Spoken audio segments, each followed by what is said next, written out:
യഥാർത്ഥത്തിൽ ഒരു വലിയ പരീക്ഷണമായിരുന്നു അത്. കാരണം എന്നെപ്പറ്റി പലരും ധരിച്ചു വെച്ചിട്ടുള്ളത് ഒരു മഹാകുഴപ്പക്കാരനായ ആളെന്നാണ്. അതിൽ TV നല്ല പങ്കുവച്ചിട്ടുണ്ട്. കാരണം നിൽക്കുന്ന പക്ഷത്തോടെ പുറച്ചു നിൽക്കുക എന്നുള്ള അതിൽ ഞാൻ ഇമേജ് നോക്കിയിട്ടില്ല. ഇമേജ് നോക്കിയിട്ട് ഒരിക്കലും ചർച്ചയിൽ പങ്കെടുത്ത ആളല്ല ഞാൻ. ഇമേജ് നോക്കി അത് എന്നെന്തെങ്കിലും ബാധിക്കുമോ, അല്ല എൻ്റെ പേഴ്സണാലിറ്റി ഇമേജിനെ ബാധിച്ച് എനക്കെന്തെങ്കിലും എൻ്റെ പൊളിറ്റിക്കൽ കരിയറിനെ ബാധിക്കുമോ എന്ന് ചിന്തിച്ച് ഒരു ഘട്ടത്തിലും മാറിയെന്നാണത് ഞാൻ. എന്നെല്ലാം എൻ്റെ പാർട്ടി പ്രതിസന്ധിയിലായിട്ടുണ്ടോ അന്നൊക്കെ പാർട്ടിയെ ഡിഫെൻഡ് ചെയ്യാൻ ഞാൻ വന്നിട്ടുണ്ട്. അപ്പോൾ ആ ഡിഫെൻസീവ് പല സ്റ്റൈലുണ്ട്. എൻ്റെ സ്റ്റൈല് വളരെ അഗ്രസീവായ സ്റ്റൈലാണ്. ആ അഗ്രസീവ് സ്റ്റൈൽ ആയതുകൊണ്ട് തന്നെ ആൾക്കാർക്ക് കുറേയൊക്കെ എന്നോട് ഇഷ്ടമാണ്, കുറേയൊക്കെ എന്നോട് ദേഷ്യമാണ്. അപ്പോൾ സ്വാഭാവികമാണല്ലോ. അപ്പം അങ്ങനെയുള്ള ഒരാൾ വരുമ്പം സ്വാഭാവികമായും എന്നിൽ അർപ്പിക്കപ്പെട്ട ഉത്തരവാദിത്വം നിർവഹിക്കുക എന്നുള്ളതാണ്. പക്ഷം പിടിക്കാതെ നിർവഹിക്കുക എന്നുള്ളതാണ്. അത് പക്ഷം പിടിക്കാതെ നിർവഹിച്ചു എന്ന പൂർണ്ണ ബോധ്യമാണ് എനിക്കുള്ളത്. ആ നിലയിൽ തന്നെ ഇനി ജഡ്ജ് ചെയ്യേണ്ടത് ഞാനല്ല. ഈ ദിവസങ്ങൾക്കകത്ത് അത്രയും നിയമസഭക്കകത്ത് ഗവൺമെന്റിന് ബിസിനസ് നടത്താനും പ്രതിപക്ഷത്തിന് അവരുടെ അവകാശം സംരക്ഷിക്കാനും നിയമസഭാ സ്പീക്കർ എന്ന നിലക്ക് ഞാൻ പ്രവർത്തിച്ചു എന്ന പൂർണ്ണ ബോധ്യമാണ് എനിക്കുള്ളത്. അത് അർത്ഥത്തിൽ തന്നെ ചെയ്തു എന്ന് വിശ്വസിക്കുന്ന ആളാണ്. സ്പീക്കർ എന്ന രീതിയിൽ ഇത്രയും കാലത്തെ കാലയളവിൽ ഒരുപാട് മാറ്റങ്ങൾ നിയമസഭയിൽ ഉണ്ടായതായിട്ട് നമുക്ക് വിസിബിളി പബ്ലിക്കിന് മനസ്സിലായിട്ടുള്ള കാര്യങ്ങൾ അതിൽ പലതുണ്ട്. അതിൽ വളരെ പ്രധാനപ്പെട്ട 1-2 കാര്യങ്ങൾ നമുക്ക് ചർച്ച ചെയ്യാൻ തോന്നുന്നു. ഒന്ന്, ലൈബ്രറി എന്ന് പറയുന്നത്, നിയമസഭയുടെ ലൈബ്രറി എല്ലാവർക്കും അറിയുന്നതാണ്. വളരെ 100 വർഷത്തിന്റെ പാരമ്പര്യമുള്ള വലിയ ആർക്കൈവൽ സാധനങ്ങളൊക്കെ, പുസ്തകങ്ങളും മറ്റുമൊക്കെ ഉള്ള ലൈബ്രറിയാണ്. അത് നിയമസഭാ സാമാജികന്മാർക്ക് മാത്രം അവൈലബിൾ ആയ ഒരു സ്ഥാപനമായിരുന്നു. അതിനെ പൊതുജനങ്ങൾക്ക് വിട്ടുകൊടുത്തു, അല്ലെങ്കിൽ അവർക്കും കൂടി സാധ്യത ഒരുക്കി എന്നുള്ളതാണ് പ്രധാനപ്പെട്ട ഒരു കാര്യമായിട്ട് ഞാൻ കാണുന്നത്. അത് ഒന്ന് പറയാമോ? എങ്ങനെയാണ് യഥാർത്ഥത്തിൽ ഇത്രയും വലിയൊരു ലൈബ്രറി കേരളത്തിൽ വേറെ എവിടെയുമില്ല. 100 years 100 വർഷത്തിലേറെ പാരമ്പര്യമുള്ള ലൈബ്രറി, ലക്ഷക്കണക്കിന് പുസ്തകങ്ങൾ. ഇത് കേവലം നിയമസഭാ സാമാജികന്മാർ മാത്രം ഉപയോഗിക്കേണ്ടതല്ല, ഇത് ജനങ്ങളുടെ അസറ്റാണ്. അപ്പോൾ ആർക്കാണോ അത് ഉപയോഗിക്കേണ്ടത് അത് ഉപയോഗിക്കാൻ പെടുന്നല്ലോ. ഇത്രയും വലിയ ലൈബ്രറിയും ഇത്രയും വലിയ ഇൻവെസ്റ്റ്മെന്റും ഇത്രയും വലിയ അസറ്റ്സും നമ്മൾ ഉണ്ടാക്കി വെച്ചിരുന്ന കാര്യം അത് കേവലം 140 പേർ മാത്രം ഉപയോഗിക്കേണ്ടതല്ല. അതിൽ കുറച്ച് പേരിൽ ഉപയോഗിക്കുള്ളൂ. 140 കണ്ടിന്യൂസ് ആയി പോയിരിക്കുന്ന ആൾക്കാർ. ഒന്ന്, ഇപ്പോഴത്തെ സ്റ്റൈൽ ഓഫ് റെഫറൻസ് മാറി, ജനപ്രതിനിധികളുടെ പ്രയോറിറ്റി മാറി. എന്താ ഞാൻ കേട്ട മുമ്പ് ജനപ്രതിനിധികൾ എന്ന് പറഞ്ഞാൽ അവര് നിയമസഭ ഇല്ലാത്ത സമയത്ത് ഇവിടെ ഇരുന്ന് നിയമങ്ങളൊക്കെ പഠിച്ച് കാര്യങ്ങളുണ്ട്. ഇപ്പൊ അതല്ല. ഇപ്പൊ ആളുകൾ ആഗ്രഹിക്കുന്നത് MLA മംഗലത്തിലുണ്ടാവണം, MLA മരിച്ചെടുത്തുണ്ടാവണം, MLA വീട്ടുകൂടലുണ്ടാവണം, MLA കാണണമെന്ന. അത് either from left or right ആ നിലയിലേക്ക് മാറി. അതുകൊണ്ട് തന്നെ ഒരു അവധി കിട്ടി അപ്പോഴും വീട്ടിലേക്ക് പോയാണ് ആൾക്കാർ. അപ്പൊ അവർക്ക് വേണ്ടത്ര ലൈബ്രറി ഫെസിലിറ്റി ഉപയോഗിക്കാൻ പറ്റുന്ന എല്ലാവർക്കും അല്ലേ കേട്ടോ. അപ്പൊ അത്തരം ഒരു സാഹചര്യത്തിൽ ജനങ്ങൾക്ക് തുറന്നു കൊടുക്കേണ്ടതാണ് എന്ന ബോധം ഞങ്ങൾ കൂട്ടായി ഇരുന്ന് ചർച്ച ചെയ്തപ്പോൾ ഉണ്ടായി. അതിന്റെ അടിസ്ഥാനത്തിൽ ഞങ്ങൾ ലൈബ്രറി, ദോസ് ആർ ഇൻട്രസ്റ്റഡ്, ആർക്കാണോ ലൈബ്രറി ഉപയോഗപ്രദമാക്കേണ്ടത്, ഇപ്പോൾ റിസർച്ച് സ്റ്റുഡൻസ് ഉണ്ടാവും, ഇവിടെ തന്നെ വലിയ ലിഗസിയുള്ള ക്യാമ്പസുകളുണ്ട്, ഇവിടെ തന്നെ പലയിടത്തും പഠിക്കുന്ന കുട്ടികളുണ്ട്, അവർക്കൊക്കെ ഉപയോഗപ്രദമാക്കുന്ന രീതിയിലേക്ക് ഞങ്ങളത് മാറ്റി. അത് മാറേണ്ടതാണെന്നുള്ള ബോധ്യമാണ് എനിക്കുള്ളത്. ആ നിലയിൽ തന്നെ തുറന്നു കൊടുക്കുന്നുള്ളത് വലിയൊരു കാര്യമാണ്. കാരണം കേരള രാഷ്ട്രീയത്തിന്റെ ചരിത്രം മുഴുവൻ ഉറങ്ങിക്കിടക്കുന്ന, പൊതുമണ്ഡലത്തില്ലാത്ത ചരിത്രം മുഴുവൻ ഇവിടെയുണ്ട്. ഒരുപക്ഷെ ജനങ്ങൾ ഇനിയും ഉപയോഗിച്ചിട്ടില്ലെങ്കിൽ തീർച്ചയായിട്ടും ഉപയോഗിക്കേണ്ട ഒന്നുകൂടിയാണ്. മറ്റൊരു പ്രധാനപ്പെട്ട കാര്യമായിട്ട് ശ്രദ്ധിക്കേണ്ട ഒരു കാര്യം എന്ന് വെച്ച് കഴിഞ്ഞാൽ, നിയമസഭക്കകത്തെ സഭ നിയന്ത്രിക്കുന്ന ചെയർപേഴ്സൺസ്, അതിനാദ്യമായിട്ട് 3 വനിതകൾ ഉണ്ടായ ഒരു കാലം കൂടിയാണിത്. അത് ചരിത്രത്തിലില്ലാത്തൊരു സംഭവമാണ്. 3 വനിതകൾ മാത്രമാണ് ഇപ്പോഴത്തെയും ചെയർ പാനലിലുള്ളത്. അവരുടെ പേരുകൂടി ഞാൻ പറയാം: യു പ്രതിഭ, CK ആശ, KK രമ. ഇത് താങ്കളുടെ നേതൃത്വത്തിൽ വന്നൊരു മാറ്റമായിട്ടാണ് കാണുന്നത്. അതും ഞങ്ങൾ കൂട്ടായി. ഇപ്പൊ നിയമസഭാ സ്പീക്കറും സ്പീക്കറുടെ ഓഫീസും ഞങ്ങളെല്ലാം കൂടി ഇരുന്ന് ചർച്ച ചെയ്തു. കാരണം ഞാൻ തന്നെ ആദ്യം ചെയർ നിയന്ത്രിക്കാൻ പോവാണ്. ഞാനും ഫസ്റ്റ് സെഷൻ അറ്റൻഡ് ചെയ്യുന്നതാണ്. ഒപ്പം തന്നെ ഞങ്ങൾ 3 വനിതകളെ തീരുമാനിച്ചു. അത് വലിയ രീതിയിൽ അപ്രൈസലാണ് പൊതുസമൂഹത്തിനകത്ത് ഉണ്ടാക്കിയിട്ടുള്ളത്. അത് സ്ത്രീകൾ ഇനിയും പരിഗണിക്കപ്പെടണമെന്ന അഭിപ്രായം ഇറക്കുന്നത്. സ്ത്രീകൾ കൂടുതൽ വിവരങ്ങളിലേക്ക് വരണം. അത് റിസർവേഷൻ കൊണ്ട് മാത്രമല്ല, റിസർവേഷൻ ഇല്ലാതെയും കൊണ്ടുവരാം. പക്ഷെ നമ്മുടെ ഒരു സ്വഭാവം പെട്ടെന്ന് അങ്ങോട്ട് എൻട്രി കൊടുക്കൂല. അവരെ കൊണ്ട് പറ്റുമോ? പക്ഷെ അവര് നല്ല രീതിയിൽ തന്നെ മാനേജ് ചെയ്തു. ഫ്ലോറിൽ ഒരു പരാതിയും ഇല്ലാതെ ഒരുപക്ഷെ ആ സെഷൻ എന്നെക്കാൾ മനോഹരമായി മാനേജ് ചെയ്ത് അവരാന്നുള്ള ബോധ്യമാണ് എനിക്കുള്ളത്. അവരെ എല്ലാവരും ചാൻസ് കൊടുക്കുമ്പോഴാണ് തെളിഞ്ഞു വരിക. അല്ലാണ്ട് ഒരാളും ഈ എക്സ്പേർട്സ് ആയി വരുന്നില്ല. അവർക്ക് let them give a chance. അല്ലാതെ അവരാർക്കും അവസരം കിട്ടില്ല. അതുകൊണ്ടാണ് ഞങ്ങളൊരു തീരുമാനം എടുത്തത്. നിയമസഭയുടെ പ്രസിദ്ധീകരണ രംഗത്തുണ്ടായ 2-3 മാറ്റങ്ങൾ ഞാൻ ശ്രദ്ധയിൽപ്പെട്ടിട്ടുണ്ട്. ഒന്ന്, ഇന്ത്യയിലെ കോൺസ്റ്റിറ്റ്യൂന്റ് അസംബ്ലി ഡിബേറ്റ്സ് എന്ന് പറയുന്നത് നമ്മളെ സംബന്ധിച്ചിടത്തോളം ഏറ്റവും ആധികാരികമാണ്. ഭരണഘടന എങ്ങനെയാണ് നിർമ്മിക്കപ്പെട്ടത് എന്നുള്ള ഭരണഘടനാ അസംബ്ലിയുടെ ഡോക്യുമെന്റേഷൻ അത് മുഴുവനും 6 വോളിയങ്ങളായിട്ട് രാജ്യസഭ ഇറക്കിയിട്ടുണ്ട്. പക്ഷെ അതിന് ഒരു മലയാള പരിഭാഷ ഇറക്കിയ അല്ലെങ്കിൽ ഒരു പ്രാദേശിക പരിഭാഷ ഇറക്കിയ ആദ്യത്തെ നിയമസഭ കേരളമായിരിക്കും. അതിന്റെ 1ാം വോളിയം ഇറങ്ങിക്കഴിഞ്ഞു. എനിക്ക് തോന്നുന്നു 2, 3 അല്ലെങ്കിൽ 2 ഭാഗങ്ങൾ ഉടൻ തന്നെ ഇറങ്ങാൻ പോകുന്നു. അതിനെ കുറിച്ചുകൂടി ഒന്ന്. യഥാർത്ഥത്തില് ഇന്നത്തെ ഇന്ത്യൻ കോണ്ടെക്സ്റ്റ് വളരെ പ്രസക്തമാണത്. എങ്ങനെയാണ് ഭരണഘടന ഉണ്ടായത്? ഭരണഘടന എന്ന് പറഞ്ഞാൽ ഒരു പപ്പടം ചുട്ടെടുക്കുന്ന ലാഘവത്തിൽ ഉണ്ടാക്കിയതല്ല. വളരെ ഹീറ്റഡ് ഡിബേറ്റ് ആണ്. 2 വർഷവും 11 മാസവും 7 ദിവസവും ചേർന്നാണ് കോൺസ്റ്റിറ്റ്യൂന്റ് അസംബ്ലി നമ്മുടെ കോൺസ്റ്റിറ്റ്യൂഷൻ ഉണ്ടാക്കിയത്. ആ കോൺസ്റ്റിറ്റ്യൂഷന്റെ ഡിബേറ്റ്സ് നമ്മളൊന്ന് വെറുതെ വായിച്ചു നോക്കുമ്പോൾ തന്നെ അതിൽ തന്നെ എത്ര ലാംഗ്വേജസ് ആണ്? സാൻസ്ക്രിറ്റ് ഉണ്ട്, ഉറുദു ഉണ്ട്, ഹിന്ദി ഉണ്ട്. അതെ, വ്യത്യസ്ത ഭാഷകൾ സംസാരിക്കുന്നവരാണ്. അതും വളരെ ആഴത്തിലുള്ള ചർച്ചകളാണ് ഓരോ നടന്നത്. അപ്പൊ അത് ഞങ്ങൾ കൂടിയിരുന്ന് ആലോചിച്ചു, ചർച്ച ചെയ്തു. വലിയ ഒരു ടാസ്ക് ആയിരുന്നു, വളരെ ഡിഫിക്കൽട്ട് ആയിരുന്നു. ജയകുമാർ സാറായിരുന്നു അതിന്റെ നേതൃത്വം കൊടുത്തത്. വലിയ ഡിഫിക്കൽട്ട് ടാസ്ക് ആയിരുന്നു. പക്ഷെ അതിൽ ഞങ്ങൾ വിജയിച്ചു. കാരണം കോൺസ്റ്റിറ്റ്യൂഷൻ തന്നെ സാബോട്ടേജ് ചെയ്യാൻ ശ്രമിക്കുന്ന കാലമാണ്. അപ്പൊ അതുകൊണ്ട് കോൺസ്റ്റിറ്റ്യൂഷൻ എങ്ങനെ ഉണ്ടായി എന്നും ഇന്ത്യൻ കോൺസ്റ്റിറ്റ്യൂഷന്റെ പ്രത്യേകത എന്താണെന്നും പൊതുസമൂഹത്തെ ബോധ്യപ്പെടുത്തേണ്ടത് അനിവാര്യതയാണ്. ഇത് റഫറൽ ഗ്രന്ഥമാണ്. റഫറൽ എന്ന് പറയുമ്പോൾ ഏതൊരു വിദ്യാർത്ഥിക്കും തന്റെ ലൈബ്രറിക്കകത്ത് സൂക്ഷിക്കാൻ സാധിക്കേണ്ട ഗ്രന്ഥമായിട്ടാണ് ഞങ്ങൾ അതിനെ കാണുന്നത്. അത് ഇറക്കിയപ്പോൾ തന്നെ ഒരുപാട് ക്വറീസ് വന്നു. അല്ല, ഞങ്ങൾക്ക് കിട്ടുമോ? ഞാൻ പറഞ്ഞു തരാലോ. ചിലർ ചോദിച്ചു എത്രയാ പൈസ? നമ്മൾ സെയിലിംഗ് ഉണ്ട്. അപ്പൊ ആ നിലയിലേക്ക് കോൺസ്റ്റിറ്റ്യൂന്റ് അസംബ്ലി ഡിബേറ്റ്സിന് വലിയ ഡിമാൻഡാണ് ഉണ്ടായത്. അത് ആ നിലയിൽ തന്നെ ഇറക്കേണ്ടതാണ്. അത് ഇനിയും അതിന്റെ മറ്റ് വോളിയൂംസ് കൂടി ഇറക്കാനുള്ള തീവ്ര പരിശ്രമത്തിലാണ് നമ്മൾ. അത് പൂർണ്ണമായും ഞങ്ങൾ തന്നെ ഇറക്കാൻ ശ്രമിക്കും. ഇനി ഞങ്ങൾക്ക് പൂർണ്ണമായും സാധിക്കുന്നില്ലെങ്കിൽ അടുത്ത ടീമിനെ കൊണ്ട് ഞങ്ങളത് അവരുടെ മുന്നിൽ ഒരു ഇമീഡിയറ്റായി ചെയ്യേണ്ട വർക്കാക്കി ഞങ്ങൾ വിട്ടുകൊടുക്കും. തീർച്ചയായിട്ടും മറ്റൊരു നിയമസഭയും ചെയ്യാത്ത ആ പ്രവൃത്തി ഒരു വളരെ കാലോചിതമാണ്. അതിന് ഞാൻ പ്രത്യേകമായി അഭിനന്ദനം അറിയിക്കുക. Thank you. തീർച്ചയായിട്ടും മറ്റു കാര്യം, ആയിരത്തിലേറെ നിയമങ്ങൾ പാസ്സാക്കിയിട്ടുള്ള വളരെ സുപ്രധാനമായ ഒരു നിയമസഭയാണ് കേരള നിയമസഭ. അതിലെ ഓരോ നിയമങ്ങളും രാജ്യത്തിന്റെ മറ്റു നിയമസഭകളും രാജ്യത്തിന് തന്നെ മാതൃകയായിട്ടുള്ളതാണ്. ആ നിയമനിർമ്മാണം, ആ നിയമം എങ്ങനെയാണ് സമൂഹത്തിൽ ഇമ്പാക്ട് ഉണ്ടാക്കിയത് എന്ന് പലപ്പോഴും നമ്മൾ അന്വേഷിക്കാത്ത ഒരു കാര്യമാണ്.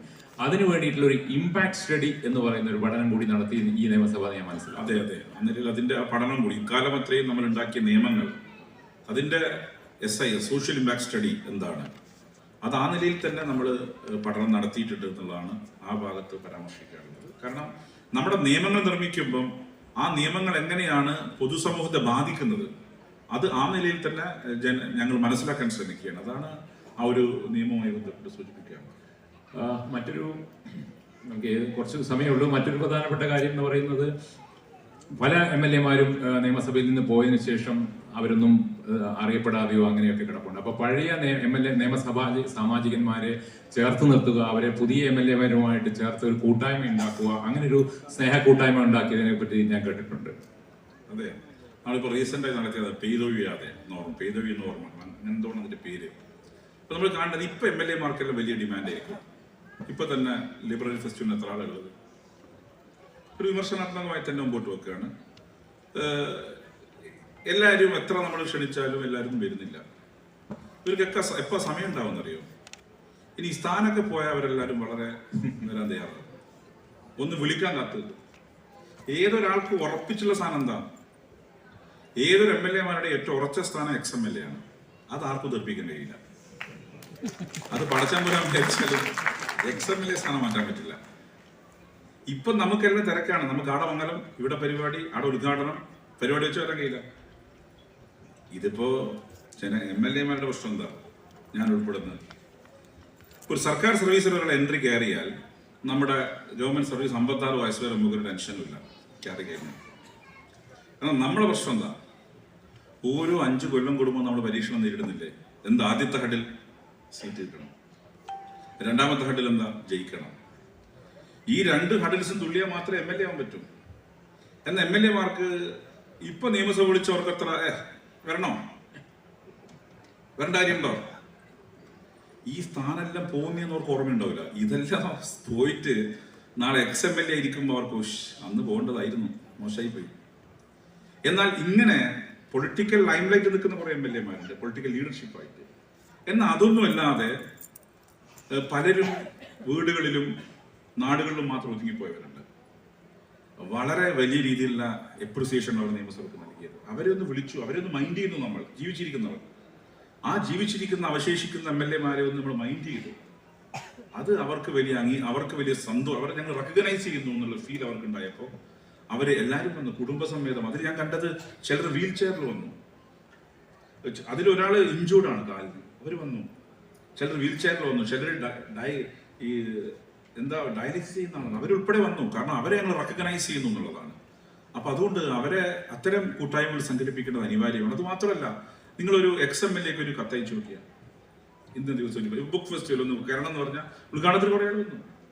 ഇപ്പോഴത്തെ സിറ്റിംഗ് MLA വേണ്ട പറഞ്ഞു നോക്കിയാലോ, സമയമില്ല അവർക്ക്. സമയം ഉണ്ടാവും, 26 ഇലക്ഷനൊക്കെ കഴിഞ്ഞ് സീറ്റൊന്നും ഇല്ലെങ്കിൽ അവർക്കൊക്കെ സമയമുണ്ടാവും. അതുകൊണ്ട് ഞാൻ ഇപ്പോഴും MLA-മാരോട് പറയുന്നത്, ഉറച്ച സ്ഥാനം XMLA ആണ്. നിയമസഭ വെക്കുന്ന പരിപാടികളാകുമ്പോൾ പരമാവധി എല്ലാവരും സഹകരിക്കുന്ന അഭിപ്രായം എൻ്റെ. അത് വിമർശനമായിട്ട് എടുത്താലും പ്രശ്നമില്ല. ഈ സ്പീക്കർ വ്യത്യസ്തനാവുന്ന എന്തുകൊണ്ടാണ് ഇപ്പൊ മനസ്സിലായില്ലേ? ഇങ്ങനെ ഒരു ചിന്തയുള്ള ഒരു ഭരണാധികാരി ഉണ്ട് എന്നുള്ളതാണ് ഏറ്റവും വലിയ പ്രധാനം. അദ്ദേഹം XMLA ആവാൻ ഒരുപാട് കാലങ്ങൾ ഉണ്ടാവട്ടെ എന്ന് ഞാൻ ആഗ്രഹിക്കുകയാണ്. തീർച്ചയായിട്ടും നിയമസഭയുടെ മുന്നിലുണ്ടായിരുന്ന മറ്റൊരു പ്രധാനപ്പെട്ട കാര്യം എന്ന് പറയുന്നത്, ഒരുപക്ഷെ ഏറ്റവും കൂടുതൽ അടിയന്തര പ്രമേയം ചർച്ച ചെയ്യപ്പെട്ട ഒരു നിയമസഭയാണ് താങ്കളുടെ കാലഘട്ടത്തിൽ. അടിയന്തര സഭയുടെ കണക്കെടുത്തുമ്പോൾ കേരളത്തിൽ തന്നെ 40-47 അടിയന്തര പ്രമേയങ്ങൾ ഉണ്ടായിട്ട്, പക്ഷേ ഈ കാലയളവിൽ 17ഓളം അടിയന്തര പ്രമേയങ്ങളുണ്ട്. അടിയന്തര പ്രമേയം എന്ന് പറയുന്നത് എന്താണെന്ന് പറഞ്ഞുകൊണ്ട് അതൊന്ന് വിശദീകരിക്കാവോ? അടിയന്തര ഗവൺമെന്റ് സഭ നിർത്തിവെക്കണം ആവശ്യപ്പെട്ടുകൊണ്ട് ഒപ്പോസിഷൻ കൊണ്ടുവരുന്നതാണ് അടിയന്തര ഉപക്ഷേപം എന്നാണ്. അടിയന്തര പ്രമേയം മാറി ഉപക്ഷേപം എന്നാണ്. സഭ നിർത്തിവെക്കണം എന്നുള്ള ഉപക്ഷേപം എന്നാണ്. അത് മലയാളീകരിച്ചപ്പോൾ അപ്പൊ സഭ ഇപ്പൊ നിർത്തിവെച്ച വിഷയം ചർച്ച ചെയ്യണമെന്നാണ് അടിയന്തര പ്രമേയം ഉപക്ഷേപം. അത് ഒപ്പോസിഷനാണ് കൊണ്ടുവരാൻ. അത്യപൂർവ ഘട്ടത്തിൽ ഭരണപക്ഷം കൊണ്ടുവന്നിട്ട് എനിക്ക് തോന്നുന്നു RS ഉണ്ണിയും മറ്റുമാണ് ഒരു തവണ ഗവൺമെന്റ് പക്ഷത്ത് നിന്നുകൊണ്ട് അടിയന്തര പ്രമേയം കൊണ്ടുവന്നത്. മുഖ്യമായും അത് ഒപ്പോസിഷന്റെ റൈറ്റ് ആയിട്ടാണ് കാണുന്നത്. പലപ്പോഴും ഈ ഒപ്പോസിഷൻ അടിയന്തര പ്രമേയം അല്ല ഉപക്ഷേപം ചർച്ചക്കെടുക്കണം എന്ന് പറഞ്ഞ് വന്നാൽ അവതരാനുമതി കൊടുക്കുക എന്നല്ലാതെ ചർച്ചക്കെടുക്കില്ല. അതുകൊണ്ടാണ് 1 to 15 first KLA up to 15th assembly 57 to 2025 എത്ര വർഷമായി കേരളം ഉണ്ടായിട്ട് നിയമസഭ ഉണ്ടായിട്ട്? 43ഉം 25ഉം 68 വർഷം. ഈ 68 വർഷത്തിനിടയിൽ 47 അടിയന്തര പ്രമേയങ്ങളാണ് അല്ലെങ്കിൽ ഉപക്ഷേപമാണ് സഭ ചർച്ചക്ക് എടുത്തത്. അതിൽ 6 30 വരെയായിരുന്നു 13 കേരള നിയമസഭ വരെ. 14ാം കേരള സഭയായപ്പോ 30ആയി. ഇപ്പൊ 15 47 സഭയായി. അതിൽ 17 എടുത്തത് ഈ 15ാമത് കേരള സഭയിൽ രണ്ടാമത് പിണറായി വിജയന്റെ മുഖ്യ ഗവൺമെന്റിലാണ് 17 അടിയന്തര പ്രമേയം ചർച്ച ചെയ്തത്. യഥാർത്ഥത്തിൽ അതൊരു ഹീറ്റഡ് ഡിബേറ്റ് ആണ് രണ്ടു പക്ഷത്തു നിന്നുകൊണ്ടുള്ള. രണ്ടു പക്ഷത്തും ഗവൺമെന്റും പ്രതിപക്ഷവും ആ വിഷയത്തെ വിഷയം സംബന്ധിച്ച് പ്രതിപക്ഷം ഉന്നയിക്കുന്നു, അത് സംബന്ധിച്ച് ഗവൺമെന്റ് മറുപടി പറയുന്നു. ഒടുവിൽ ആരാണോ കൺസേൺഡ് മന്ത്രി അദ്ദേഹം മറുപടി പറയുന്നത് കൺക്ലൂസീവിലും മോഷൻ തള്ളലുമാണ്. അപ്പൊ അത് 17 തവണ കേരള നിയമസഭ എടുത്തു എന്ന് സൂചിപ്പിക്കുന്നത് ഞങ്ങൾ ഡെമോക്രാറ്റിക് ആണെന്നുള്ളതാണ്. പ്രതിപക്ഷത്തിന്റെ അവകാശം സ്പീക്കർ സംരക്ഷിച്ചില്ല എന്ന് ആർക്കും പറയാൻ പറ്റില്ല. അപ്പൊ സ്പീക്കർ, എനിക്ക് ഓർമ്മയുണ്ട്, ഒരു പത്രം ഏതോ ഒരു ഘട്ടത്തിൽ സ്പീക്കറായി ഞാൻ നിലപാട് സ്വീകരിച്ചപ്പോൾ ഒരു ഘട്ടത്തിൽ നിങ്ങൾ ആലോചിക്കണം, ഒരു വിഷയത്തിന്റെ മുകളിൽ എടുത്ത സ്റ്റാൻഡിന്റെ മുകളിലാണ് എന്റെ തല. ഒരു പഴയ സ്പീക്കർ ഉണ്ടല്ലോ, നമ്മുടെ പഴയ ഹോൺ, പണ്ട് ഇവിടെ ഇപ്പൊ ചില കുട്ടികൾക്ക് അറിയാൻ പറ്റില്ല, നമ്മളെ സുധീരേട്ടനും പുള്ളിയേക്കാട്ടനൊക്കെ മനസ്സിലാവും. ഈ പഴയ ഹോൺ ഉണ്ടല്ലോ, കാളം, ആ കാളത്തിന്റെ രൂപത്തിൽ എന്റെ ചിത്രം, ഒരു കാളവും അതിൻ്റെ ഉള്ളിൽ എന്റെ തലയിൽ വെച്ചിട്ട് ഒരു ഫോട്ടോ വരച്ചു. ഇതാണ് സ്പീക്കർ എന്ന് പറഞ്ഞിട്ട്. ഞാൻ പിന്നെ പൊതുവിൽ ഇതൊക്കെ എന്നെ ഒരു ആസ്വദിക്കുന്ന ആളോട് ഞാൻ ആസ്വദിച്ചു. യഥാർത്ഥത്തിൽ ഒരു അടിയന്തര പ്രമേയ ചർച്ചക്കെടുക്കാത്തതിന്റെ പേരിൽ അങ്ങനെ സ്പീക്കർ പക്ഷം പിടിച്ചു എന്ന് പറയാൻ പറ്റും. ഈ 16 എണ്ണത്തിന് മറന്നു. ആ 17 എണ്ണം ചർച്ച ചെയ്തു പത്രവേദി. ഞാൻ പറഞ്ഞല്ലോ, കാളം ഞങ്ങളുടെ നാട്ടിൽ പറയാം സ്പീക്കർ. അത് വെച്ചിട്ട് ഇതാ സ്പീക്കർ, ഗവൺമെന്റിന്റെ സ്പീക്കർ ആയിരിക്കുന്നു എന്ന് പറഞ്ഞു. അതേസമയം 17 എണ്ണം മറന്നുപോയി. ആ രീതിയിൽ വളരെ ഡെമോക്രാറ്റിക്കായി പ്രതിപക്ഷത്തിന്റെ അവകാശങ്ങൾക്ക് വേണ്ടി സ്പീക്കർ നിലക്കൊണ്ടു എന്ന് വളരെ പ്രൗഡായി എനിക്ക് പറയാൻ പറ്റും. തീർച്ചയായിട്ടും വളരെ പ്രധാനപ്പെട്ട ഒരു കാര്യമാണ് 17 അടിയന്തര ഉപക്ഷേപം. അത് കേരള നിയമസഭയുടെ ജനാധിപത്യ ബോധം വളർന്നതിന്റെ ഏറ്റവും വലിയ സൂചകമായിട്ട് തന്നെ നമ്മൾ അടയാളപ്പെടുത്തേണ്ടതുണ്ട് എന്നുള്ളതാണ്. അതുപോലെ തന്നെ വളരെ പ്രധാനപ്പെട്ട പല നിയമങ്ങളും ഈ കാലഘട്ടത്തിൽ ഉണ്ടായിട്ടും പലതും ഓർമ്മിച്ചെടുക്കാൻ പറ്റുമായിരിക്കും. കിടപ്പാട സംരക്ഷണ ബില്ല് ഒരെണ്ണം, അങ്ങനെ അതെന്തൊക്കെയാണെന്ന് ഏക കിടപ്പാട ബിൽ ഇപ്പോൾ റീസെന്റ് ആയി നമ്മൾ പാസ്സാക്കിയത്. കാരണം എല്ലാവർക്കും ലോൺ വേണ്ടി വരും. അപ്പൊ മലയാളി തന്നെ അങ്ങനെയാണ് സെറ്റ് ചെയ്തിട്ടുള്ള മലയാളിയുടെ ജീവിതം. EMI ആയിരിക്കുമല്ലോ. അപ്പൊ അങ്ങനെ ലോൺ എടുത്താൽ ലോൺ തിരിച്ചടക്കാതിരിക്കുമ്പോഴാണല്ലോ ജപ്തിയും മറ്റു കാര്യങ്ങളൊക്കെ പോവാം. ഈ കൃത്യമായി റീഫണ്ട് റീപേയ്മെന്റ് നടക്കാതിരിക്കുന്ന ഘട്ടം വരും. അപ്പൊ അതിലൊരു തമാശ കൂടി പറഞ്ഞിട്ട് ഞാൻ അതിലേക്ക് വരാം. ഈ മിക്കവാറും ലോൺ എറിയസ് ആക്കും. ലോൺ എറിയസ് ആക്കുമ്പോൾ ലോൺ ഇങ്ങനെ കൂടി വെച്ചാൽ ലാസ്റ്റ് ആരോ പോയിട്ട് പറയും MLA കണ്ടാൽ മതി എന്ന് പറയാം. കാരണം നമ്മളോട് എന്തെങ്കിലും ദേഷ്യം ഉണ്ടെങ്കിൽ അങ്ങ് വിട്ടുകൊടുക്കുക. നമ്മളെല്ലാം ആര് വിചാരിച്ചാലും ചെയ്യാൻ പറ്റുന്നില്ല. ലോൺ റീപേയ്മെന്റ് എറിയസ് ആക്കി കഴിഞ്ഞാൽ അടച്ചിട്ടില്ലെങ്കിൽ അത് ജപ്തിയിലേക്ക് പോകുന്ന ആർക്കറിയാത്തത്. പക്ഷെ MLA-മാരുടെ അടുത്തേക്ക് മെല്ലെ വൈൻഡ് ചെയ്ത് വിട്ടു. MLA കണ്ട ഒഴിവാക്കി കിട്ടും. അപ്പൊ ഈ സാധുക്കൾ ഉള്ള തന്നെയാണ്, അവർ ഓടി വരിക, നമുക്ക് എന്ത് ചെയ്യാൻ പറ്റും. പക്ഷെ അതിലാണ് ബഹുമാനപ്പെട്ട മുഖ്യമന്ത്രി ശ്രീ പിണറായി വിജയനും നിയമമന്ത്രി ശ്രീ P. രാജീവും കഴിഞ്ഞ ലാസ്റ്റ് സെഷനിൽ പാസ്സാക്കിയ ഒരു നിയമം വളരെ പ്രസക്തമാണ്. ഏക കിടപ്പാട ബിൽ. നിങ്ങൾക്ക് വെറും ഒരു 5 സെന്റോ മറ്റു ഭൂമിയുള്ളവരാണെങ്കിൽ നിങ്ങൾ ആ ഭൂമി ഇറക്കിവിടാൻ പറ്റില്ല എന്ന ഏറ്റവും റവല്യൂഷണറി ആയ ഒരു നിയമമാണ് ഇവിടെ പാസ്സാക്കിയത്. അതുപോലെ തന്നെ അധിക ഭൂമി ക്രമവൽക്കരിക്കൽ Shri revenue minister K. Rajan കൊണ്ടുവന്ന നിയമം. ഇങ്ങനെ നിരവധി നിയമങ്ങൾ ജനങ്ങളെ ബാധിക്കുന്ന, ജനങ്ങളുടെ ജീവിതത്തെ ബാധിക്കുന്ന, ദൈനംദിന ജീവിതത്തെ ബാധിക്കുന്ന നിയമം ഈ 15ാമത് കേരള നിയമസഭ പാസ്സാക്കിയെന്ന് വളരെ അഭിമാനത്തോടെ എനിക്ക് പറയാൻ സാധിക്കും. പലതും ജനങ്ങളുമായിട്ട് ഏറ്റവും അധികം അതിലിപ്പോ ഏറ്റവും ഒടുവിൽ പാസ്സാക്കിയ നിയമമുണ്ട്. അത് റിപ്പക്ട് ഗവൺമെന്റ് സെൻട്രലായിട്ട് വനാവകാശ നിയമം. നിങ്ങൾക്കറിയാം കേരളം നേരിടുന്ന ഏറ്റവും പ്രധാനപ്പെട്ട ഒരു പ്രശ്നമാണ് മാൻ ആനിമൽ കോൺഫ്ലിക്റ്റ്. മനുഷ്യരും വന്യജീവികളും തമ്മിലുള്ള സംഘർഷം. അത് വന്യജീവി എന്നൊക്കെ പറഞ്ഞാൽ നിങ്ങൾ കാണേണ്ടത് വെറും മലയോരത്ത് മാത്രമല്ല, ഞങ്ങളുടെയൊക്കെ തീരദേശത്തുണ്ട്. ഈ മാൻ ആനിമൽ കോൺഫ്ലിക്റ്റിൽ വന്യജീവികളെ വെടിവെക്കാമെന്ന് പറയുന്ന ഒരു നിയമം ഞങ്ങൾ പാസ്സാക്കി. അത് ജനങ്ങളുടെ അല്ലെങ്കിൽ ജനങ്ങളുമായി കണക്റ്റഡ് ആയ ഒരു ഗവൺമെന്റ് ആയിരുന്നു. മനുഷ്യനാണ് പ്രാധാന്യം. അതെ, മനുഷ്യനും മൃഗവും വരുമ്പോൾ ആർക്കാണ് പ്രാധാന്യം? എന്റെ വളരെ വളരെ ഹോണസ്റ്റ് ആയിട്ട് ഞാൻ പറയാം, മനുഷ്യന് തന്നെയാണ് പ്രാധാന്യം. മനുഷ്യനും പ്രകൃതിയും വരുമ്പോൾ അവിടെയും മനുഷ്യന് തന്നെയാണ് പ്രാധാന്യം എന്ന് പറയുന്നതാണ് ഞാൻ. അല്ലാതെ ഞാൻ ഒരിക്കലും ഒരു പരിസ്ഥിതി മൗലികവാദിയൊന്നുമല്ല. പ്രകൃതിയും വേണം, മനുഷ്യനും വേണം. മനുഷ്യനും മൃഗവും വരുമ്പം മൃഗത്തിനല്ല പരിഗണന മനുഷ്യനായിരിക്കും. മൃഗത്തിന് അറിയില്ലല്ലോ മനുഷ്യനെ കൊല്ലാൻ പാടില്ല എന്നുള്ളത്. മൃഗത്തിന് പിന്നെ അങ്ങനെ MLA-യോ ഇപ്പോ ആനക്കെന്ത് MLA വന്നിന്, കടുവക്കെന്തിന് MLA വന്നിന്? MLA കിട്ടിയാൽ അങ്ങ് കുത്തും. അല്ലാണ്ട് MLA ബോർഡ് കണ്ട കടുവ മാറിക്കൊന്നുമില്ല, ആനയും മാറിയിക്കൂല. അപ്പൊ ഇത്തരം ഘട്ടത്തിൽ മനുഷ്യന്റെ ജീവൻ സംരക്ഷിക്കേണ്ട അനിവാര്യത ഉള്ളത് കൊണ്ടാണ് അത്തരം നിയമങ്ങൾ കേരള നിയമസഭ പാസ്സാക്കിയത്. ഏറ്റവും കൂടുതൽ നിയമമൊക്കെ ഉണ്ടാക്കിയതാരാ, അങ്ങനെയൊക്കെ പറയാൻ പറ്റും? MLA-മാരുടെയും മന്ത്രിമാരുടെയും ഒരു പെർഫോമൻസ്. മന്ത്രിമാർ ഇപ്പോ രാജീവാണ് ഏറ്റവും കൂടുതൽ. എന്റെ ഈ ടെന്യൂറിൽ P. രാജീവ് ഒരുപാട് ബില്ലുകൾ പൈലറ്റ് ചെയ്തിട്ടുണ്ട്. P. രാജീവ്. പിന്നെ അതുപോലെ തന്നെ മുഖ്യമന്ത്രി ചില ബില്ലുകൾ കൊണ്ടുവന്നിട്ടുണ്ട്. മുഖ്യമന്ത്രിക്ക് വേണ്ടി ശ്രീ P. രാജീവ് കൊണ്ടുവന്നിട്ടുണ്ട്. അതുപോലെ K. രാജൻ ചില നിയമങ്ങൾ പാസ്സാക്കിയിട്ടുണ്ട്. അതൊക്കെ ഈ റവന്യൂ എന്ന് പറഞ്ഞാൽ വളരെ സെൻസിറ്റീവും കോൺട്രവേഴ്ഷ്യലാണ്. ചിലതെല്ലാം ഇങ്ങനെ രാജൻ പറയും, ഞാനിങ്ങനെ കേട്ട് വെക്കിയത് നമുക്ക് ചില ചില പട്ടയങ്ങൾ, രവീന്ദ്രൻ പട്ടയം, വേറെ ചില പട്ടയങ്ങൾ കേൾക്കുമ്പോൾ കേട്ട് വെക്കണം. അങ്ങനെയുള്ള വളരെ വിഷയങ്ങൾക്കകത്ത് നിയമനിർമ്മാണത്തിൻ്റെ രാജനൊക്കെ ഇനിഷ്യേറ്റ് ചെയ്തിട്ടുണ്ട്. പല പ്രശ്നങ്ങളും പരിഹരിക്കപ്പെട്ടിട്ടുണ്ട്. ഇപ്പൊ ഇടുക്കിയിലെ വനപ്രശ്നം അത് പരിഹരിക്കപ്പെട്ടു എന്നുള്ള, വനഭൂമി പ്രശ്നം അത് പരിഹരിക്കപ്പെട്ടു എന്നുള്ളതാണ് ഈ ഗവൺമെന്റിന്റെ നിയമനിർമ്മാണത്തിന് വേണ്ടി സാധിച്ചത്.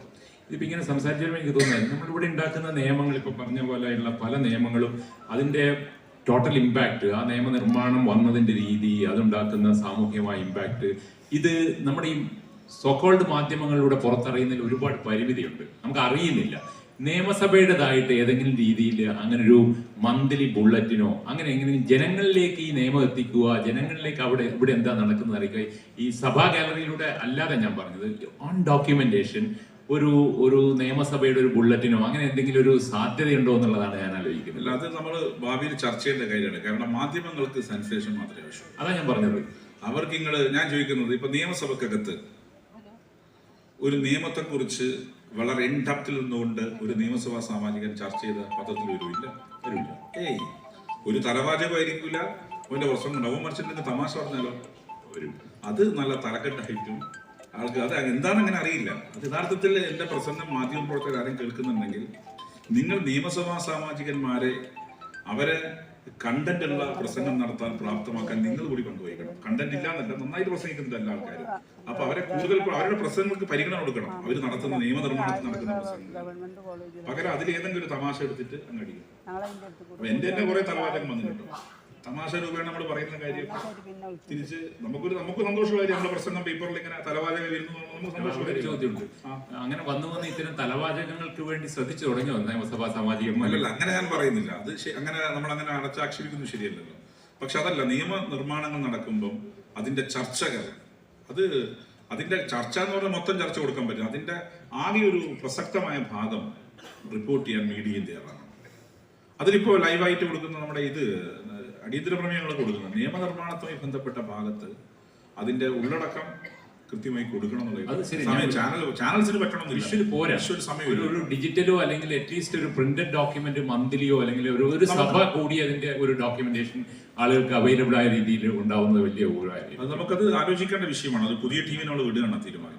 തീർച്ചയായിട്ടും ഈ നിയമസഭയുടെ ഏറ്റവും പ്രധാനപ്പെട്ട സംഭാവന എന്ന് പറയുന്നത് ഞാൻ ആദ്യം പറഞ്ഞ ഈ നിയമസഭയെ ജനകീയവൽക്കരിച്ചു എന്നുള്ള ഈ സാഹിത്യോത്സവം ഒരുപക്ഷെ കേരളത്തിന്റെ ചരിത്രത്തിൽ ആദ്യമായിട്ടായിരിക്കും ഒരു നിയമസഭകത്ത് ഒരു സ്പീക്കറും എന്നെ പോലെ ആളും തമ്മിൽ ഒരു സംഭാഷണം പോലും സാധ്യമാക്കിയത്. അത് സാധ്യമാക്കി ഈ വേദിയിൽ എത്ര പേർ കടന്നുപോയി എന്ന് നമുക്കറിയാം. കഴിഞ്ഞ 4ാമത്തെ കേരള നിയമസഭ ഇന്റർനാഷണൽ പുസ്തകോത്സവമാണ് നടക്കുന്നത്. അപ്പോൾ പുസ്തകങ്ങൾക്കും ആശയങ്ങൾക്കും ജനാധിപത്യത്തിലുള്ള സ്ഥാനം എന്താണെന്ന് ലോകത്തോട് അറിയിക്കുകയായിരുന്നു കേരള നിയമസഭ. ഇന്ത്യയുടെ ചരിത്രത്തിൽ ആദ്യമായിട്ടാണ് ഒരു നിയമസഭ ഇതുപോലൊരു ലിറ്റററി ഫെസ്റ്റിവൽ, ഒരു പുസ്തകോത്സവം നടത്തുന്നത്. അത് വളരെ പ്രധാനപ്പെട്ട ഒരു കാര്യമാണ്. അത് ഈ ചെറിയ കാലത്തിൽ 4 എണ്ണമാണ് കടന്നു പോകുന്നത്. ഒരുപക്ഷെ വരാനിരിക്കുന്ന ഒരു നിയമസഭാ ഒരു സ്പീക്കർക്കും ഇതിനി മാറ്റിവെക്കാൻ കഴിയാത്തത്ര രീതിയിൽ അടയാളപ്പെടുത്തപ്പെട്ടു. കേരളം മുഴുവൻ കാത്തിരിക്കുന്ന ഒരു സാഹിത്യോത്സവമായി അടയാളപ്പെടുത്തപ്പെട്ടു. അവിടെ വിവിധ ആശയങ്ങൾ, വിവിധ രാഷ്ട്രീയങ്ങൾ, വിവിധ തരത്തിലുള്ള പുസ്തകങ്ങൾ ചർച്ച ചെയ്യപ്പെടേണ്ടതിന് യാതൊരു തരത്തിലുള്ള വിവേചനവും ഇല്ലാത്ത രീതിയിൽ ഇതിവിടെ നടക്കപ്പെടുകയാണ്. ഇതിന്റെ എങ്ങനെയാണ് ഇത് രൂപപ്പെട്ടതെന്ന് പറയാം. ഇത് യഥാർത്ഥത്തിൽ നിയമസഭാ സമിതിയുടെ 100ാം വാർഷികത്തിന്റെ ഭാഗമാണ്. നിയമസഭയുടെ 100ാം ലൈബ്രറിയുടെ 100ാം വാർഷികത്തിന്റെ ഭാഗമാണ് ഇത്തരം ഒരു ആശയം രൂപപ്പെട്ടത്. നിയമസഭാ സമിതിയാണ് ഇതിന് ആലോചിക്കുന്നത്, ലൈബ്രറിയുടെ സമിതി. MP രാജേഷ് ആയിരുന്നു അന്നത്തെ സ്പീക്കർ. അദ്ദേഹത്തിന്റെ ഇനീഷ്യേറ്റീവിലാണ് ആദ്യത്തെ ആലോചന നടക്കുന്നത്. ആലോചന നടത്തുമ്പോഴേക്കും അദ്ദേഹം മിനിസ്റ്ററായി പോയി. പിന്നീട് ഞാൻ വന്നതിന് ശേഷം ഇത് നടത്തേണ്ടതെന്ന് ചർച്ച വന്നപ്പോൾ ഇതിന് തുടക്കക്കാർ ഇപ്പോൾ ഞാൻ പറയാം, വിത്തിട്ടത് MP രാജേഷാണ്. വെള്ളം ഒഴിച്ചതും വളരെ ആവശ്യമായ കാര്യങ്ങൾ ചെയ്തത് ചെറിയൊരു പങ്ക് എനിക്കുണ്ട്. അതിനർത്ഥം എല്ലാം എനിക്കെന്നുള്ളതല്ല. ഞങ്ങൾ നല്ലൊരു ടീമായിരുന്നു. നല്ല ടീം എന്ന് പറയുമ്പോൾ cutting across the party line. ഇവിടെ എല്ലാവരും ഉണ്ടല്ലോ. യൂണിയൻ എന്ന് പറയുമ്പോൾ ലെഫ്റ്റും റൈറ്റും സെൻറ്ററൊക്കെ ഉണ്ട് ഇവിടെ. ഈ നിയമസഭ ലെജിസ്ലേച്ചറിനകത്ത് യൂണിയൻ അവരൊക്കെ ഇക്കാര്യത്തിൽ നല്ലതുപോലെ യോജിച്ചു. നിയമസഭാ സ്പീക്കറുടെ ഓഫീസ് നല്ല രീതിയിൽ എനിക്ക് ആവശ്യമായ പിന്തുണയൊക്കെ നൽകി. ഗവൺമെന്റും സപ്പോർട്ട് ചെയ്തു. മുഖ്യമന്ത്രി പ്രത്യേകിച്ച് ഇങ്ങനെ ഒരു ആശയം പറഞ്ഞപ്പോൾ നല്ലതാണ്. ധനകാര്യമന്ത്രി KN ബാലഗോപാലും നല്ല രീതിയിൽ സപ്പോർട്ട് ചെയ്തു. അപ്പോഴാണ് ഇത് ഞങ്ങളുടെ ബിയോണ്ട് അവർ ഇമാജിനേഷനാണ്. ഇങ്ങനെയൊന്നാവും നമ്മൾ വിചാരിച്ചില്ല. നോക്കുമ്പോൾ ഇതിനിപ്പോൾ ഞാൻ സുധീർ പറഞ്ഞതുപോലെ ഇനി ഇതാർക്കും മാറ്റിവെക്കാൻ കഴിയില്ല. നിയമസഭ എങ്ങനെയാണ്, നിയമസഭാ സമ്മേളനം എങ്ങനെയാണോ ചേരുന്നത്, നിയമസഭാ സമ്മേളനം മാൻഡേറ്ററി ആണല്ലോ. ഇത്ര മാസത്തിനുള്ളിൽ നിങ്ങൾ സഭാ സമ്മേളനം ചേർന്നിട്ടില്ലെങ്കിൽ സഭ ഇല്ലാതാവുമല്ലോ. അതിന് സമാനമായി നിയമസഭാ പുസ്തകോത്സവം ആ രീതിയിലേക്ക് മാറി. ഇനി വരുന്നൊരു പുതിയ ടീം, അത് ആരുമാവട്ടെ, അവരുടെ അജണ്ടയിൽ സംഭവമാണിത്. ഈ പുസ്തകോത്സവം ആ നിലയിലേക്ക് മാറ്റിയതിൽ നിയമസഭാ ജീവനക്കാർക്ക് തന്നെയാണ് ഫുൾ ക്രെഡിറ്റ്. ഒരു സംശയമാണ്. നിയമസഭാ ജീവനക്കാരുടെ ആ കൂട്ടായ പ്രവർത്തനമാണ് ഈ നിലയിലേക്ക് എത്തിയത്. കേരളം ഒരുപാട് സാഹിത്യോത്സവങ്ങൾക്കും പുസ്തകമേളകൾക്കും സാക്ഷ്യം വഹിക്കുന്നുണ്ട്. അതിലേറ്റവും പ്രധാനപ്പെട്ട ഒന്നായി സർക്കാരിന്റെ നിയന്ത്രണത്തിൽ ഒന്ന് സാധിച്ചു കൊടുത്തു എന്നുള്ളത് ഇതിന്റെ നടത്തിപ്പുകാരായ എല്ലാവർക്കും വലിയ അഭിമാനത്തോടെ ഓർക്കാവുന്ന ഒന്നാണ്. കേരളത്തിലെ ഓരോ എഴുത്തുകാരനും ആശയക്കാരനും ഇവിടെ വരണം, അടുത്ത സെഷനിൽ പങ്കെടുക്കണമെന്ന് ആഗ്രഹിക്കുന്ന തരത്തിലേക്ക് ഇത് ഉയർന്നു കഴിഞ്ഞു. അതുപോലെ ഇതിനോടനുബന്ധിച്ച് നടക്കുന്ന കേരളത്തിലെ ഏറ്റവും വലിയ സാംസ്കാരിക രംഗത്ത് പ്രവർത്തിക്കുന്നവർക്കുള്ള അവാർഡ്, മറ്റ് ഇതുമായി അനുബന്ധ ഇത്തവണ വന്ന ഏറ്റവും വലിയ അത്ഭുതം തെയ്യം. അക്കാര്യത്തിൽ നിയമസഭയ്ക്ക് മാത്രം അവകാശപ്പെട്ടതാണ്. കേരള ലിറ്ററേച്ചർ ഫെസ്റ്റിവലോ മാതൃഭൂമി നടന്ന ലിറ്ററേച്ചർ ഫെസ്റ്റിവൽ ഒരിടത്തും ഇല്ലാത്ത കേരളത്തിന്റെ തനത് രൂപമായ തെയ്യം 5 ദിവസം കൊണ്ട് ആഘോഷപൂർവ്വം നടത്തുകയാണ്. സമയം ഏകദേശം തീരാറായി. 2-3 ചോദ്യങ്ങളും കൂടിയുള്ളൂ. തലശ്ശേരിക്കാരനാണ്. 3 C ആണ് തലശ്ശേരി. അതിൽ ഏറ്റവും ഇഷ്ടപ്പെട്ടത് ഏതാ? Cricket, cake, circus. ഇതാണ് തലശ്ശേരി. ഈ 3 C എന്നത് നിങ്ങൾ പറയുന്ന C ആണ്. പക്ഷെ ഞങ്ങൾ അത് 3 Cയിൽ നിന്നും 5 C ഡെവലപ്പ് ചെയ്തു. ക്രിക്കറ്റും സർക്കസും കേക്കും ആണ്. കേക്ക് ഉണ്ടായത് തലശ്ശേരി എന്നാണ്, ക്രിക്കറ്റ് ആരംഭിച്ച തലശ്ശേരി എന്നാണ്, സർക്കസ് ഉണ്ടായത് തലശ്ശേരി തന്നെയാണ്.